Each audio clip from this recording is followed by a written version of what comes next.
I'm going to speak with Steve Hayes about how a panic attack inspired him to develop acceptance and commitment therapy, one of the most widely used therapies in practice today. Welcome to the Carlat Psychiatry Podcast. I'm Chris Aiken, the editor-in-chief of the Carlat Psychiatry Report, and our co-host, Kelly Newsome, is out today. In 1999, Guilford Press released Acceptance and Commitment Therapy, an experiential approach to behavior change.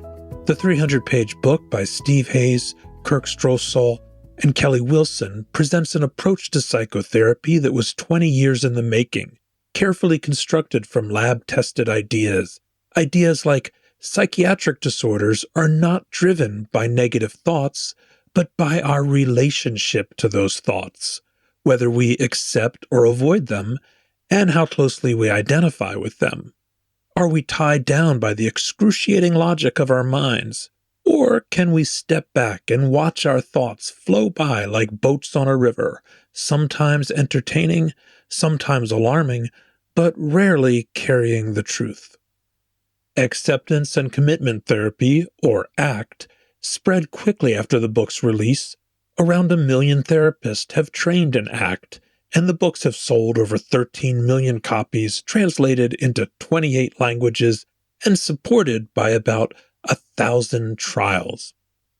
ACT has a wide reach, and its origins are broad as well. Although it challenged some of the ideas of cognitive behavior therapy, ACT also built upon CBT.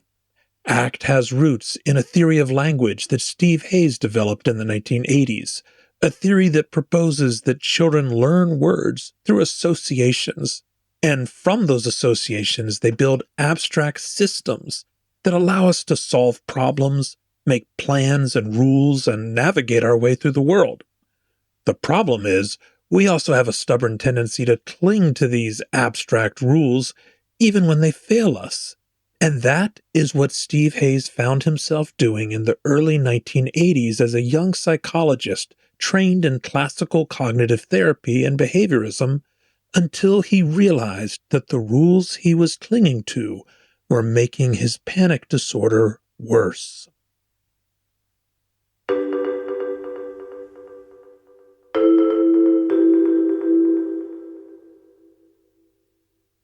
We're going to throw in some research updates on panic disorder as we interview Dr. Hayes, and here's one from our CME quiz.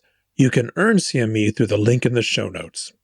Which medication performed worse than benzodiazepines in early trials of panic disorder, but recently augmented an SSRI in a placebo-controlled trial of panic disorder?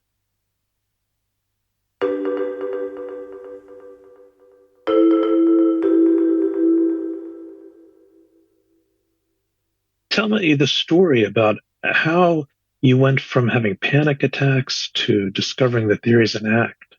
You know, the panic attack was a 3-year-long struggle. Started in a horrific department meeting. I was watching full professors fight in a way that only wild animals and full professors are capable of. I didn't understand at the time why it was hitting me so hard. I eventually learned that as I walked through it. You know, when you have your first panic attack, the logical thing to do is to figure out how to not have it again, especially since mine was in a public setting where people who could promote me or fire me were in the room, etc. It was horrific and embarrassing. And so I started making sure that it wouldn't happen again, doing all the things that make it worse, because you now are turning anxiety into something to be anxious about. So you get a self-amplifying loop. And it eventually spun me down to the point where I couldn't easily give a talk to an undergraduate class of 5 people. It didn't matter the audience size. In fact, a big audience was easier than a small one, because to get anxious in front of a small one is insane. So my mind was telling me, meaning there's something really, really, really, really wrong with feeling anxious, which means anxiety is something to be anxious about. You know, eventually I had a hit bottom moment. And it so changed everything that I spent the rest of my life trying to figure out what was that, what were the processes, and how can I put them into the heads and hearts and hands of people around the world. What type of treatments did you try before you hit that moment? Of course, I was trained in CBT and BT. And so I tried exposure, which turned into white knuckle exposure. In the animal models, if you directly expose an animal to something that's been conditioned to be afraid of, it's just a linear reduction. But not in human beings, it can make you worse to white knuckle expose because you come out thinking and saying things like, oh, I almost lost it completely. Oh, if I did it again, it'll, language has that funny transformational effect. And so I was in traditional therapy with a really good clinical social worker, had a great reputation. I recently tried to find her. I think she's probably deceased. But she did a good job in helping me kind of put it in a larger context, but it didn't change the struggle. And so then in addition to exposure, self-done, because I'd had so much training. David Barlow was my mentor, the father of modern exposure therapy practically, or one of them. Maybe Edna Foe would be a mother, but David would be up there. And I did what I knew from cognitive therapy, trying to talk myself out of it, catching the irrational cognitions. And it had about as much effect as standing in front of an 80-mile-an-hour wind and spitting. And did you try medications?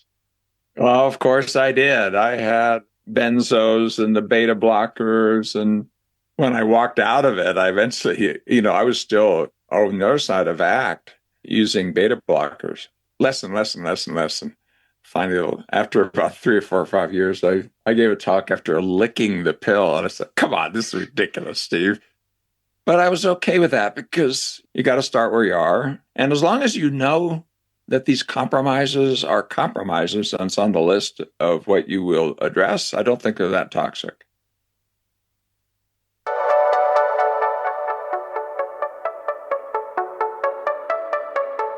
Beta blockers like propranolol have a mixed reputation in anxiety. It's often said that their widespread use for anxiety is not supported by any evidence. But that is starting to change. In the 1980s, propranolol equaled imipramine, a popular tricyclic for anxiety in panic disorder, but it fell short of benzodiazepines in trials of panic disorder. After that, propranolol disappeared from research, unstudied but still widely used for physical symptoms of anxiety. And last year, propranolol successfully augmented the SSRI sertraline in a small placebo-controlled trial of panic disorder. The dose in that trial was very low, just 20 milligrams a day, compared to older studies in panic where the daily dose of propranolol ranged from 80 to 320 milligrams, averaging 180 milligrams. And if you use propranolol in anxiety, here's a tip that I learned from Conrad Schwartz. Use the long-acting formulation, the LA. The LA gives steady levels for around 12 hours, while the instant release goes up and down every 3 to 6 hours. Conrad shared that he's seen withdrawal anxiety with the instant release of propranolol. But does propranolol work if you just lick the pill like Steve did? No, that kind of magical thinking is a classic symptom of panic disorder. It's a safety behavior, a type of avoidance. And when you see it, it ought to move panic disorder up the rungs of your differential. Here are some examples. The patient has to map out the location of every emergency room on the highway before they take a road trip. They carry a rescue medication at all times. They always have to have a plastic bottle, hoping a sip of water will prevent somatic symptoms that might explode into a panic. They listen to music on headphones to stay grounded and ward off the derealization that comes with panic. They never travel alone or only travel to familiar places. They know where all the exits are before taking a seat and sit as close to the door as they can. They clutch good luck charms or have to hold on to a shopping cart, a railing, or a friend while walking. Or they need to have a distraction at hand at all times, like a magazine or, more often today, a cell phone. Woody Allen famously had to read the newspaper to control his anxiety when he was in an elevator. William Shawn, editor of The New Yorker and father of actor Wallace Shawn, kept a defibrillator in his office to ward off anxiety. The goal in therapy for panic disorder is to give up these superstitions, as Steve did with that last lick of propranolol. If you think you can get away with negotiating with anxiety, just try it, dude, and send me a letter about how that works.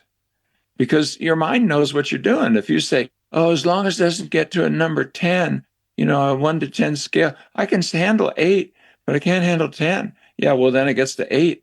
And your mind says, it's about to go to 9. It's going to go to 9. After that, it's 10.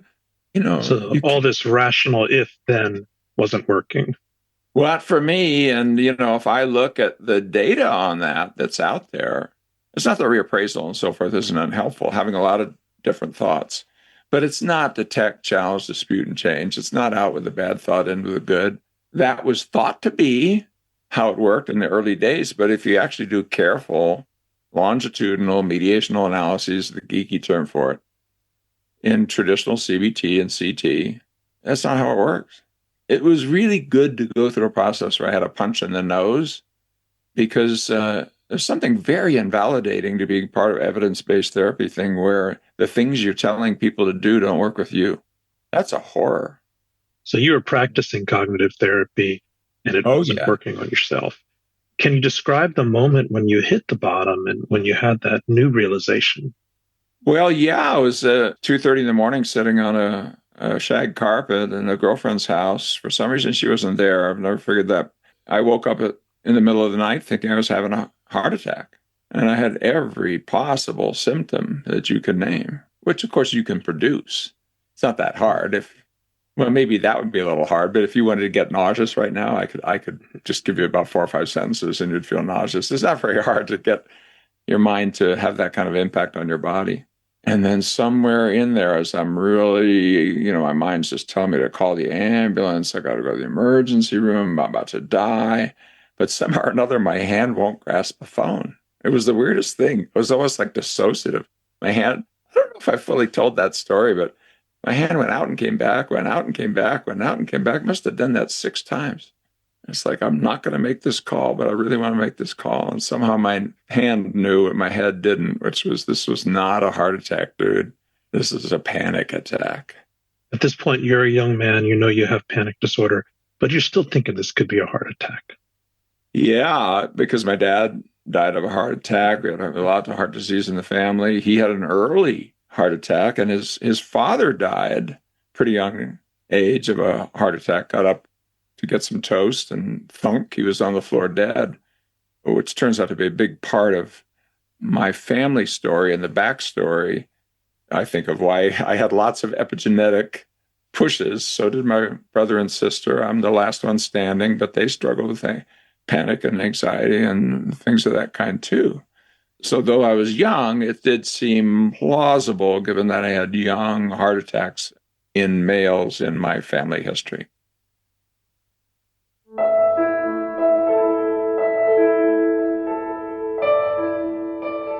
Patients with panic disorder may imagine that they are having a heart attack, but there is also a real risk that they will. If you have panic disorder, you are about 1.5 times more likely to have a heart attack in the future, even after excluding comorbid depression, which we know raises the risk of heart attacks. The cause of this association, however, is not clear. Heart disease and panic disorder share biological mechanisms like autonomic dysfunction and enhanced carbon dioxide sensitivity, as well as lifestyle risks like smoking and physical inactivity. Then I realize in the middle of it, no, this is, as I said in the TEDx talk, another level down of hell. And that hit bottom for me. I mean, I sat there a long time. There was a crazy, crazy scream at the bottom of it, which was a scream of desperation. This is the end. I'm going to lose my job. I'm not going to be able to. The whole thing, a lot of things are on the line. If I can't even sleep at night, without having a panic attack from a dead sleep. What clicked in you that wasn't the usual exposure or challenging or rational process? Somehow or another, I had an instinct to run towards the anxiety and basically say, kill me if you're gonna. The metaphor I used is one that I had happened to me as a child, which was that I would have dreams of Tyrannosaurus Rex being outside my window with gigantic eyes, and I'd try to hide in a room, and then I would look through that room, and then eventually I'd leave the house. And somewhere in there, I had a lucid dream, and I realized, every single time the dinosaur catches me, I wake up. So I turned around and headed right at the dinosaur and jumped in its mouth and woke up. I think that was somehow in my head. I turned towards the dinosaur, I ran towards it, jumped in its mouth, and I woke up. There's no other easy way to explain it. It's kind of a spiritual experience, an out-of-body experience. Part of it was realizing that the voice that was telling me that I had to run and fight and hide was not me, but a voice in my head, which we all have.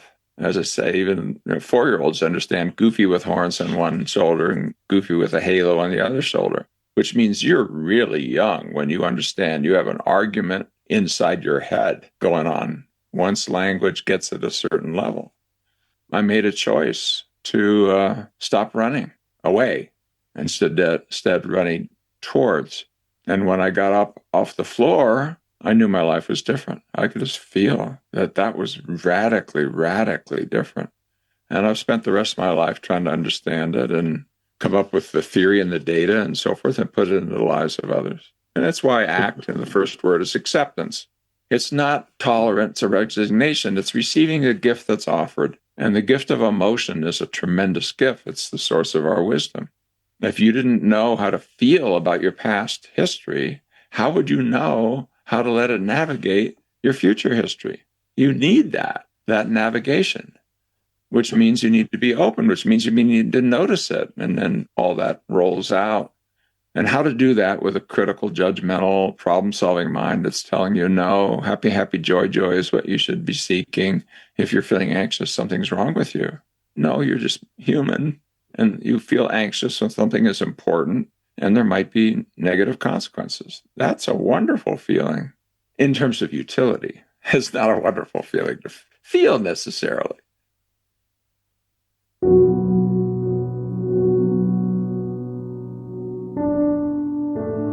It sounds kind of poetic or maybe jarring to hear a therapist speak of how wonderful it is to feel anxiety instead of seeking happy, happy, joy, joy. But Steve tested these ideas over 20 years of research before he released them through ACT. So let's take a peek at one of those studies. This one is about depression, not panic, and it delivers a cautionary note about the dangers of being too happy. In 2002, John Teasdale and colleagues looked at which cognitive changes help people stay out of depression after they went through a course of CBT therapy. People who came out of CBT with a lot of negative thoughts went right back into depression. No surprise there. But also people who came out with a fixed, positive outlook, those stubborn, happy thoughts, went back into depression just as fast. The patients who stayed out of depression the longest were those who developed metacognitive awareness. Understanding metacognitive awareness brings us closer to ACT. It's the ability to experience your thoughts as mental events instead of identifying with them and believing in them. When you're not tied to your thoughts and emotions, you are better able to experience their full range and let them guide you through life, as Steve suggested. Sometimes life calls for rose-colored glasses, other times for self-criticism and doubt. People with metacognitive awareness can move more easily between those outlooks, allowing them to respond to the world around them, solve problems, manage stress, and adapt flexibly to life's slings and arrows.